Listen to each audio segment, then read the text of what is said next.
ಎಲ್ಲರಿಗೂ ನಮಸ್ಕಾರ. My food and spirituality ಚಾನಲ್ಗೆ ಸ್ವಾಗತ ಸ್ನೇಹಿತರೆ. ಎಲ್ಲರಿಗೂ ಶುಭ ಶುಕ್ರವಾರದ ಶುಭಾಶಯಗಳು. ಸ್ನೇಹಿತರೆ, ಇವತ್ತು ನಾನು ಅಷ್ಟಲಕ್ಷ್ಮಿಯ ಸ್ತೋತ್ರವನ್ನು ಹೇಳ್ಕೊಡಕೊಂತೀನಿ. ಈ ಒಂದು ಅದ್ಭುತವಾದಂಥ ಸ್ತೋತ್ರವನ್ನು ಪ್ರತಿನಿತ್ಯವಾಗಿ ಪಠಿಸಿದರೆ ಸಾಕು ಸ್ನೇಹಿತರೆ. ಧನ, ಧಾನ್ಯ, ಸಂಪತ್ತು, ಆರೋಗ್ಯ, ಆಯುಷ್ಯ, ಜಯ, ಸಂತಾನ ಭಾಗ್ಯ ಎಲ್ಲವೂ ಒಂದೇ ಒಂದು ಹಾಡಿನಿಂದ ಸಿಗುತ್ತಾ. ಅಷ್ಟು ಅದ್ಭುತವಾಗಿರುವಂಥ ಈ ಮಹಾಲಕ್ಷ್ಮಿಯ ಅಷ್ಟಲಕ್ಷ್ಮಿ ಸ್ತೋತ್ರವನ್ನು ಪ್ರತಿನಿತ್ಯವಾಗಿ ಪಠಿಸ್ರಿ. ಆಗಲಿಲ್ಲ ಅಂದ್ರೆ ಶುಕ್ರವಾರ ಪ್ರತಿ ಶುಕ್ರವಾರ ತಪ್ಪಲಾರ್ದ ಪಠಿಸಿದರೆ ಸಾಕು ಸ್ನೇಹಿತರೆ. ಒಂದೇ ಒಂದು ಹಾಡನ್ನು ಆಕೆಯನ್ನು ಆರಾಧನೆ ಮಾಡೋದ್ರಿಂದ ಇಷ್ಟೆಲ್ಲ ಸಿಗುತ್ತೈತೆ ಅಂದರೆ ಯಾಕೆ ಹೇಳಬಾರ್ದು. ಬರ್ರಿ ಯಾವ ಥರ ಐತಂತ ನೋಡೋಣ. ಈಗ ಅಷ್ಟಲಕ್ಷ್ಮಿ ಸ್ತೋತ್ರ.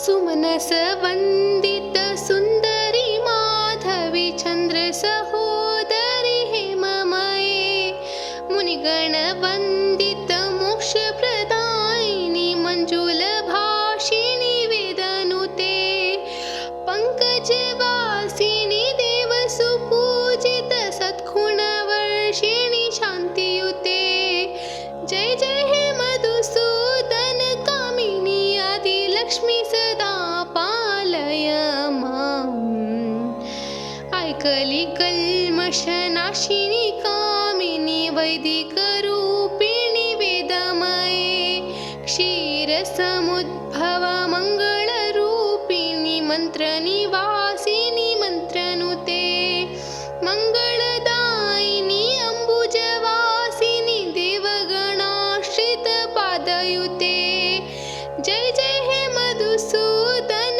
कामिनी धान्य लक्ष्मी सदा पालय मां जय वरवर्षिणी वैष्णवी भार्गवी मंत्रस्वरूपिणी मंत्रमये सुरगण पूजित शीघ्र फलप्रद ज्ञान विकासिनी शास्त्रनुते भवभयहारिणी पाप विमोचनी साधु जनाश्रित पादयुते जय जय हे मधुसूदन कामिनी धैर्य लक्ष्मी सदा पालय मां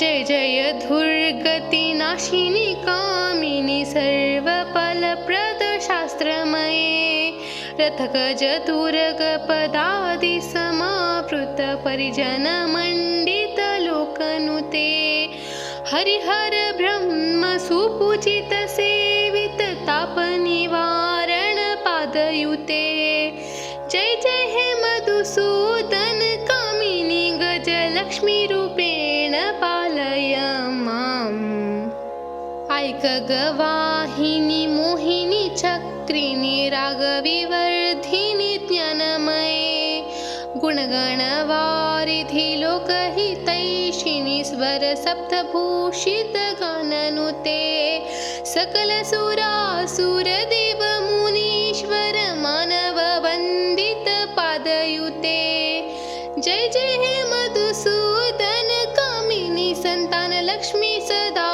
पालय मां जय कमलासनी सद्गतिदायिनी ज्ञान विकासिनी गानमये अनुदिनमर्चित कुंकुम धूसर भूषित वासित वाद्यनुते कनकधरा स्तुति वैभव वंदित शंकर देशिक मान्य पदे जय जय हे मधुसूदन कामिनी विजय लक्ष्मी सदा पालय मां प्रणत सुरेश्वरी भारती भार्गवी शोक विनाशिनी रत्नमये मणिमय भूषित कर्ण विभूषण शांति समावृत हास्य मुखे नवनिधि दायिनी कलिमलहारिणी कामित फलप्रद हस्तयुते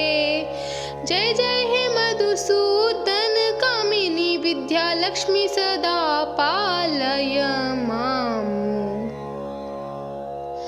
धिमि धिमि धिन धिमि धिन धिमि धिन धिमि धुन्धुबिनाद सुपूर्णमये गुम गुम गुंगुम गुंगुम गुंगुम शङ्खनिनाद सुवाद्यनुते वेद पुराणे इतिहास सुपूजित वैदिक मार्ग प्रदर्शयुते जय जय हे मधुसूदन कामिनी धन लक्ष्मी रूपेण पालय माम् इति अष्टलक्ष्मी स्तोत्रं ಸಂಪೂರ್ಣಂ. ನೋಡಿದ್ರಲ್ಲ ಅಷ್ಟಲಕ್ಷ್ಮಿ ಸ್ತೋತ್ರ ಯಾವ ಥರ ಇತ್ತಂತ. ನೀವು ತಪ್ಪದೆ ಎಲ್ಲರೂ ಹೇಳ್ಕೋರಿ. ಥ್ಯಾಂಕ್ಸ್ ಫಾರ್ ವಾಚಿಂಗ್ ಸ್ನೇಹಿತರೆ. ಎಲ್ಲರಿಗೂ ನಮಸ್ಕಾರ. ಜೈ ಶ್ರೀ ಕೃಷ್ಣ.